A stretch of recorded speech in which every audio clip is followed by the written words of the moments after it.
The Hurricane was first introduced by Hrubetz in 1972. The ride was based on an older Allan Herschel design called the Saturn VI that was first introduced in 1948.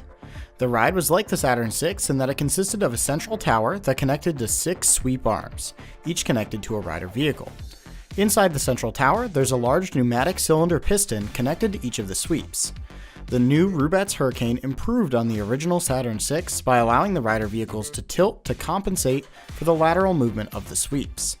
This is done by mounting each rider vehicle to a pivoting saddle and connecting this to a point on the top of the central tower using retention cables. This causes the cars to tilt slightly inwards as the sweeps raise, making sure riders always remain upright during the ride. The older Saturn VI did not do this, and it was said to be a much more intense and uncomfortable ride.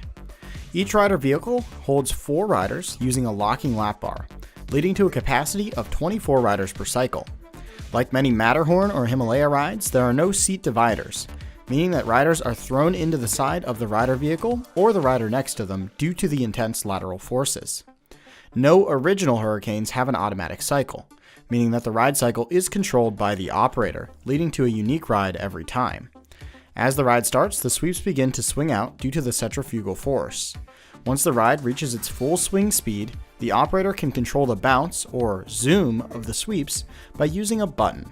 When this button is pressed, the ride cuts down to half of its rotating power, and compressed air is shot into the central pneumatic cylinder.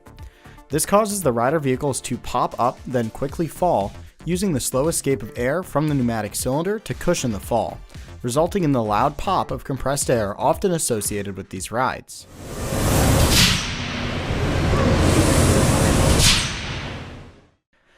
This can be repeated as many times as the operator likes. If the operator hits the zoom button every other bounce, they can get the ride to its maximum height. Though when the ride hits its maximum height, it's possible for the retention cables that connect to the rider vehicles to become slack. When this happens, the rider vehicles may jerk when the sweeps fall back down, resulting in a moderately uncomfortable ride.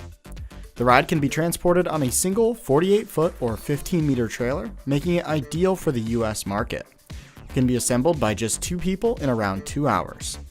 A little under 50 Hurricanes have been produced overall, with many still in operation today. When Hrubetz stopped making rides in 1992, the ride began being sold by Buitron. They continued to make the ride for several years before replacing it with a new model, the Downdraft.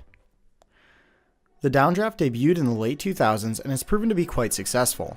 Though Buitron has now gone out of business, Battech Enterprises still produce and support the ride. The Downdraft differs from the Hurricane in the design of its rider vehicles. The new rider vehicles feature a semi-suspended design with a larger lap bar and seat dividers. The new rider vehicles can accommodate 5 riders per car rather than the original 4, leading to a capacity of 30 riders per cycle, though each car does have a maximum weight limit of 1,050 pounds. The ride can swing up to 37 feet or 11 meters into the air, and riders can drop up to 30 feet or 9 meters to the ground. Like the original, the ride is manually operated, leading to every ride cycle being different. The ride has proven to be more popular with some small parks than the original design due to its higher capacity. Canobie, for example, bought a Downdraft around or before 2011.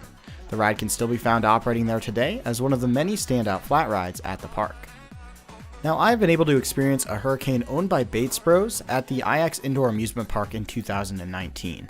Now, I really went in knowing absolutely nothing about the ride, so I really got the best possible first experience, I would say.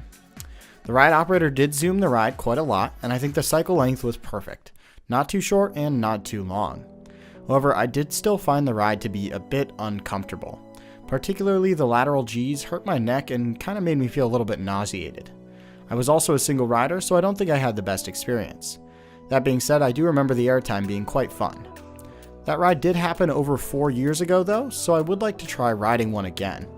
I did get the chance to see another Hurricane owned by Joshua Macaroni's Primetime Carnival in August 2022. However, this was at the first night of the fair, and the ride was not built yet. With all of that being said, it's time for an important update on Flat Ride of the Week. Flat Ride of the Week has been an integral part of this channel since its debut nearly 3 years ago.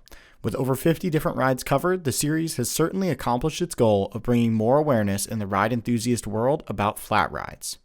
However, Flat Ride of the Week, as you know it, is being suspended indefinitely. This was an extremely hard decision to make, as I generally enjoy researching and producing the series. Flat Ride of the Week has never been a very popular series for this channel. It has had a strong fan base that supported the series well, but it's never been as popular as the other content that I produce. Recently, however, I've noticed that the new episodes are getting even less views than before. In addition, when looking at my channel's overall analytics, there's a sharp decline in views for my entire channel shortly after a new Flat Ride of the Week episode is released. Due to this, it's simply not viable to continue to producing the series in this format at this time, and production has been suspended indefinitely. Flat rides will always have a home on this channel, and the spirit of Flat Ride of the Week will live on in new ways, with more information soon.